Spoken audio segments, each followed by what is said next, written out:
Seguimos en la posta de San Martín y en este caso tengo el honor de presentar a un amigo que conozco hace 20 años, Ale Prieto. Bienvenido a la posta de San Martín. ¡Grande, Ale! Gracias, gracias. ¿Todo tranqui? Bueno, Ale estudia licenciatura en Historia en la Universidad de San Martín. Así es. Técnicamente licenciado, tesis pendiente. Tesis Vamos pendiente. a aclararlo para que no me denuncien. Bien, muy bien. Y nos va a contar un poquito. Nosotros tenemos una deuda pendiente con este programa que es un poco explicar el nombre, ¿no?, de la posta de San Martín, por qué se llama la posta. Y bueno, Ale viene a traernos un poquito luz sobre este asunto. Bueno, primero les quería destacar el Cato que tienen ahí de Bruce Lee. Sí. Espectacular. Y el Maradona que tienen ahí con la camiseta de Chaca. La verdad que el estudio está espectacular. Gracias. Bueno, primero agradecerle la invitación y además de hablar sobre este tema porque yo en mi carrera me había volcado mucho historia económica, así que volver a retomarme un poco con lo que era la historia pura, que es con lo que uno se enamora quizás desde chico, me vino bastante bien, me había volcado demasiado por otro lado. Bueno, básicamente el sistema de postas, como Pedro lo menciona, datan de la época colonial. Eran justamente lo que utilizaban gente que trabajaba en el correo, por ejemplo, viajeros. Vos en general parabas en una posta, descansaban los caballos, por ahí incluso cambiabas de monturas. Y bueno, en general al lado, obviamente había alguna pulpería también, donde por ahí podías tomar algo. No era el caso de la posta de Santos Lugares, que es la posta de la que tenemos que hablar hoy. Pero bueno, había una pulpería, te relajabas. Obviamente los espacios no eran muy cómodos. En general había una amplia cantidad de chinches. No sé si alguna vez tuvieron chinches en las camas. Yo tuve una vez en un intercambio que hice y no es muy copado, pero bueno. ¿Intercambio de qué? Una vez que me fui hace poquito, volví a Europa hace 3 semanas y en el lugar, la residencia estudiantil donde estaba, hubo chinches. No, Chapeé. fatal. Sí, chapié, tiré un Un poquito tipo ahí. viajado. Sí, Un tipo viajado. No había salido a Argentina antes, igual, pero bueno. Conocí a Berazategui y de pedo. Y bueno, en general se utilizaban para descansar. En el caso de la posta de Santos Lugares, quedaba en los pagos de Santos Lugares, que era donde está San Martín hoy ubicado, y estaba relativamente cerca del cuartel de Santos Lugares.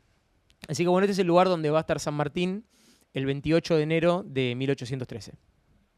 Bien. ¿En Sí. qué momento histórico, para tener referencia, es ese 28 de enero de 1813? Perdón. Bueno, pasando? básicamente, sí, nosotros estamos en la época del triunvirato acá. Bien, Ok. Asamblea del año 13, Argentina tiene un triunvirato. Bueno, el triunvirato le encarga a San Martín, básicamente, seguir el camino de las postas para averiguar por dónde iba a haber un desembarco realista. Bien. Ok. Entonces se enteran de que el desembarco realista iba a ser por la costa del Paraná. Entonces lo mandan a San Martín a seguir ese camino de las postas. Vos tenías varios caminos para hacer, uno de ellos era el camino real, pero San Martín sigue uno que lo conocían como el camino del Paraguay. Bien. Bien. Entonces ese camino iba por varios lados porque iba zigzagueando, iba del río para el Paraná, y hoy por hoy lo podemos localizar, si querés, iba por la ruta 8, tocaba parte de la ruta 3, no sé si conocen esa parte ya por la ruta 3. Sí. Bueno, iba por todos esos lados y se llama Juan Manuel de Rosas, así que arrancaba por ahí. Básicamente lo que hace San Martín, sale con el regimiento de granaderos a caballos, que estaban entre 120 y 130 hombres, sale de los cuarteles de Retiro, que es hoy donde están todavía los cuarteles originales del regimiento de granaderos a caballo, y arranca el camino. Bien. Originalmente el freno que hacen en San Martín era para que los caballos simplemente, para cambiar de monturas en realidad. Parece ser que hubo un error logístico, no pudo cambiar de caballos, así que simplemente lo que hizo fue descansar. Bien, Ok. descansó, llegó a la medianoche más o menos del 28 de enero. ¿Qué fue la primera parada? Porque se había salido de Retiro. Y básicamente, sí, es la primera parada de posta a posta, o sea, la parada posta Sí. de la posta es en San Martín, sí. Bueno, en realidad en Santos Lugares, sí. Ujú. Paran en la posta del maestro de postas, como se le llamaba a la persona que estaba a cargo, que se llamaba Juan Coronel. Y bueno, lo que hacen básicamente los granaderos es descansar, al otro día se levantan, descansan también durante el día y marchaban a la noche. ¿Por qué marchaban a la noche? Bueno, básicamente por 2 factores. Primero porque estamos en enero, bien, entonces hacía mucho calor. Calor zarpado. Calor claro. tremendo. La mayoría de los uniformes que nosotros usamos en la escuela o que se utilizan para representar quizás al regimiento de granaderos a caballos o combatientes de la época, se los hacen muy finitos, pero en realidad eran muy gruesos. Eran muy gruesos por varias cosas. Primero, por la tela que se conseguía y segundo también porque tenían que tener cierta resistencia a caerte al piso, bueno, clima, a estar en una claro. batalla, sí. Entonces eran muy calurosos. Así que bueno, se viajaba de noche. El camino de San Martín son más o menos 6 noches, 6 días en realidad, hasta San Lorenzo. Así que la primera parada es en la posta de Santos Lugares, que bueno, está en Caseros y Pueyrredón y tienen una placa conmemorativa en donde pueden datar, digamos, el paso del general hacia San Lorenzo. O sea, digamos, San Martín, o bueno, la posta de Santos Lugares, fue el primer lugar donde paró el regimiento de granaderos a caballo antes de su bautismo de fuego, que es en la batalla de San Lorenzo. Claro, es el bautismo de fuego, sí, del regimiento de granaderos a caballo. Originalmente no estaba planeado en donde San Martín, no es que se sabía específicamente dónde iban a desembarcar, sino que ellos estaban siguiendo el trayecto de las tropas realistas y terminan desembarcando cerca de Santa Fe.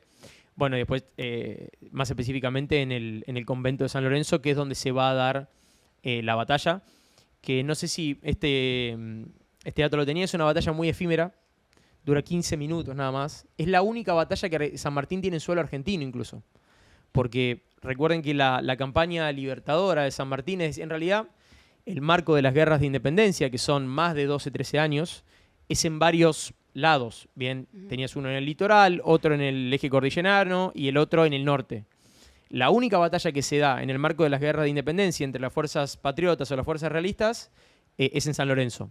Así que es un combate bastante icónico, no solamente por ser el bautismo de fuego de los granaderos a caballo, sino porque San Martín tenía muchas menos tropas que los realistas y porque justamente es una batalla que se gana por el ingenio combativo de San Martín, que rodea el convento con el segundo pelotón y bueno, gana la batalla. Y además tenemos perlitas como el episodio del Sargento Cabral, etc. Y aparte nos dio la mejor marcha de todas.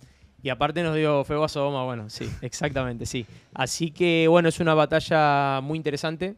Y bueno, que nada, que se da de vuelta en el marco de lo que serían las guerras de independencia. Pero bueno, mucha gente como que no relaciona el hecho de que San Martín tenía contacto con el gobierno de lo que en ese momento era ya no el virreinato, sino el triunvirato del Río de la Plata, que ellos son los que le encargan ir a ver en dónde iban a desembarcar las tropas realistas y bueno, básicamente interceptarlas para que no sigan avanzando. San Martín pasa por la posta de Santos Lugares, después va para el lado, o sea, es un camino de la zona norte básicamente, porque después ¿para dónde va? Va para el lado de Pilar. Bien, va para el arroyo Pinazo. Tengo una consulta que no tenés por qué saberla, pero ¿cómo calculan históricamente que esa batalla duró 15 minutos? Bueno, porque vos en general tenés, en historia vos podés laburar con distintas fuentes y básicamente una de las fuentes son las crónicas. Las crónicas son las fuentes que protagonistas, ya sea, te voy a poner un ejemplo de algo bastante conocido. Mi campo en general es historia económica. Bueno, vos en el gobierno de Alfonsín tenés las famosas crónicas. Diario de una temporada en el quinto piso de Juan Carlos Torre, que Juan Carlos Torre era del equipo de Surruil. Y Juan Carlos Torre va retratando en el momento lo que él va viviendo en el quinto piso del Ministerio de Economía. En la implementación del plan austral, los controles de precios, los acuerdos, cuando tenían que ir a negociar partidas presupuestarias con Alfonsín. Bueno, eso es una crónica. Esas crónicas vos las tenés en todo momento, desde la toma de Constantinopla hasta incluso la batalla de San Lorenzo. Entonces, en general se usan las crónicas, se utiliza lo que los actores quizás retratan en tiempos posteriores o historiadores que son más o menos en simultáneo, que en ese momento no eran historiadores específicos, sino en general abogados que hablaban de lo que eran los episodios políticos o bélicos que se iban dando en una república, bueno, en este caso no era una república, ¿no? Pero en una nación. Así que se calcula, es un estimativo que dura entre 15 a 20 minutos, pero se sabe que es efímera, tanto por las crónicas de los soldados patriotas como las crónicas de los soldados realistas. No así otras batallas que tiene San Martín u otras batallas de las guerras de independencia. Las guerras gauchas, por ejemplo, eran más extensas, o las batallas que se dieron en el litoral. ¿Qué impacto tiene la batalla de San Lorenzo en nuestra independencia? Y enorme, porque vos pensás que el primer gran problema que tiene la Junta es la Revolución de Mayo. Pero bueno, la Revolución de Mayo es un factor, es una revolución que se da, hasta te diría, de forma más secundaria. ¿Por qué? Porque se da por un vacío de poder que vos tenés en Europa por las invasiones napoleónicas. Vos tenés básicamente meten preso al rey de España por las invasiones napoleónicas. Está gobernando el hermano de Napoleón, Pepe Botellas, porque se dice que porque tenía un problemita con el Chupi, caviaba, el hermano de Napoleón. Pero bueno, y bueno, ese vacío de poder es el que aprovechan básicamente los actores políticos en el Río de la Plata para declararle la independencia al Consejo de Regencia. Entonces, la batalla de San Lorenzo es la primera gran batalla que se tiene en aras de alcanzar esa independencia, que todavía estaba lejos porque vos la alcanzás técnicamente con la proclamación de 1816, pero las guerras de la independencia siguen varios años más. Hasta 1819, 1820 vos todavía tenés episodios que están relacionados con la independencia. Así que es una batalla muy importante, es el bautismo de fuego del Regimiento de Granaderos a Caballo. Es la primera vez que se los prueba en combate y que encima tienen un triunfo. Claro. Se los prueba en combate y tienen un triunfo. De hecho, el sargento Cabral que muere en combate básicamente era un cabo. Era un cabo que ni siquiera tenía... Era un cabo, hoy sabemos que era un cabo, pero ni siquiera tenía ningún tipo de rango adentro del Regimiento de Granaderos a Caballo.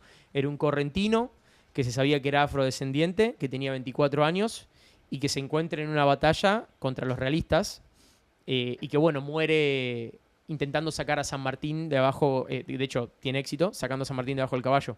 Pero es una batalla, te diría, muy, muy importante. Increíble. Impresionante. Y personalmente, Estoy ¿cuál es tu prócer cautivado. favorito? Prócer favorito. San Martín.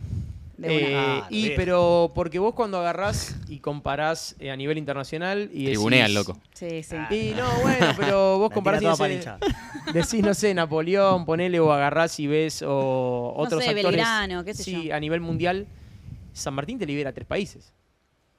Porque a ver, acá los hermanos latinoamericanos le dan mucha manija a Bolívar, está bien. O a O'Higgins, está bien. Pero el que arranca todo el proceso, el que decide volver de Europa cuando había hecho toda su campaña militar en Europa, porque San Martín, recordemos que él vivía prácticamente en Europa, viene a lo que hoy es Argentina, y decide combatir contra España, pero básicamente él es el que inicia todo el proceso que después va a derivar en las independencias de Chile y de Perú. Entonces, en el agregado vos tenés un tipo que inicia una independencia y que deriva en la independencia de 3 países de lo que era el Virreinato del Río de la Plata. Así que yo creo que en importancia, a mi entender, es San Martín, después Belgrano, y ya viniendo para acá, es un prócer que yo soy consciente que es polémico, A ver. pero que le debemos la unificación y el Estado moderno argentino, que es Roca. Yo sé que es un personaje polémico, sé que es alguien del que hubo revisionismo contra revisionismo. Lo mismo pasó con Rosas. Por ejemplo, yo soy pro Rosas, pero también soy pro Roca. Entonces es un problema, ¿me entendés por qué? Fue por épocas. En un momento Rosas era un tirano y la gente... cuando era chico, Rosas, no te digo que era mala palabra, pero y Pero después pasó a sí. ser reivindicado como San Martín. Claro, porque hubo un revisionismo de Rosas, pero bueno, vos agarrás y decís Rosas era un tirano, y medio que sí, pero al mismo tiempo Rosas frena la anarquía que había arrancado en el año 3. Argentina estaba, de vuelta, no era completamente Argentina, pero la Confederación estaba bajo una guerra civil, y el primero que trae cierto orden civil e institucional es Rosas. Después era un tirano, sí, de hecho la Mazorca operaba Claro. no muy lejos de lo que operaría en años más tarde policías secretas, por así decirlo. Claro.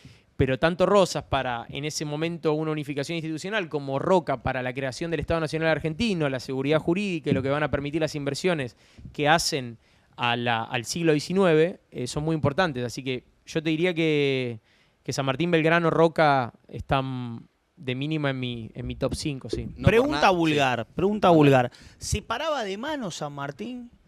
Sí, de hecho hay... igual para el que más se paraba de mano en el sentido... Pararse de mano. que se paraba de mano, que se la aguantaba. Mm. Era Las Heras. Las Heras, hay muchos relatos de Las Heras. De hecho, ¿sabes el apodo de Las Heras? No. El Inmortal. A la mierda. El Inmortal. Las Heras, no recuerdo específicamente porque lo recagaron a tiro, cuchillazo. Sí, era Highlander. El chabón Sí, creo que... 2 veces. Sí, creo que le dan un tiro en la cabeza. Después lo apuñalan con bayoneta varias veces. Lo tiran en una zanja, dado por muerto, revive. Hay un storyboard de Rebord muy bueno que no está tan centrado en la historia de Las Heras como personaje, sino básicamente en cómo sobrevivió a la muerte. Y otro que se la recontrabancaba en términos modernos, de que se paraba de mano, de que salía el boliche y se le tenía que aguantar con 6, era Güemes. Claro, bueno, Güemes sí. Boludo, Güemes toma un barco a caballo. Cabra. Cabra. Totalmente. Cabra mal, boludo, toma un barco a caballo. Físicamente imposible. Claro, ¿cómo te subís un barco a caballo? ¿Me entendés? No tiene sentido. No. Qué locura. Y básicamente lo que hace en el barco... Claro, el barco estaba... Sí, había balsas, pero también el barco estaba más atracado cerca de la costa y al tipo no se le ocurre mejor idea que decir voy a tomar este barco a caballo. ¿Por qué? Porque sí. Porque sí, porque puedo. De hecho, es más, Güemes era el que, como diría el piberío, el que más aura tenía, porque Claro. el ejército se le conocía como los infernales. Entonces, Vos me decís, sos soldado realista, che, tenés que ir a pelear contra los infernales. No, te cagás todo. Pelea olvidate. vos, boludo, le digo. Pelea vos. Si sobrevivís, después voy. ¿Me O contra entendés? el inmortal. ¿Contra O los contra el- infernales o contra...? Claro. Che, ¿contra quién esta batalla? Contra el inmortal. Yo siempre imaginé la figura de San Martín como un tipo que iba mandando a lo suyo y demás, esperando atrás, pero No, San Martín estaba en campo de batalla. De hecho, por eso tiene ese episodio con Cabral. claro. San Martín estaba en campo de batalla y decían que era muy bueno manejando el sable. Claro. Era muy bueno en el combate mano a mano.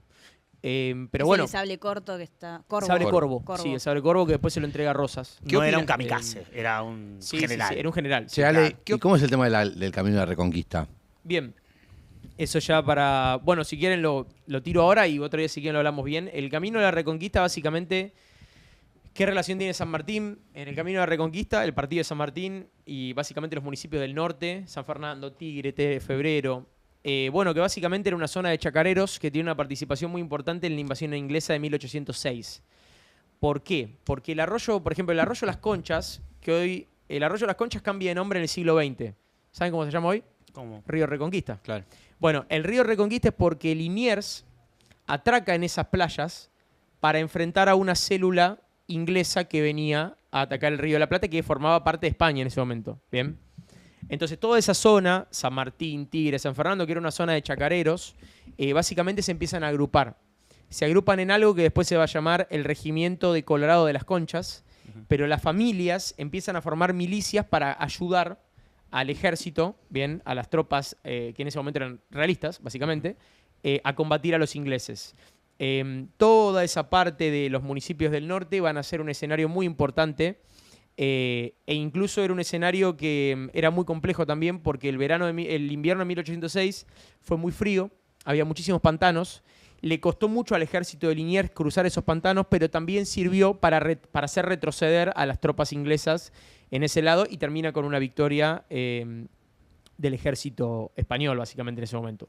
Pero toda esa parte, todo ese camino que le llaman el camino de la Reconquista, que en realidad no es otra cosa que el camino del arroyo Las Conchas, básicamente, va a tener un protagonismo bastante importante en repeler a los ingleses. Tenías ese frente y tenías el frente que estaba hoy por hoy en Microcentro, donde están las famosas historias que tiraban aceite hirviendo, bla, bla, bla.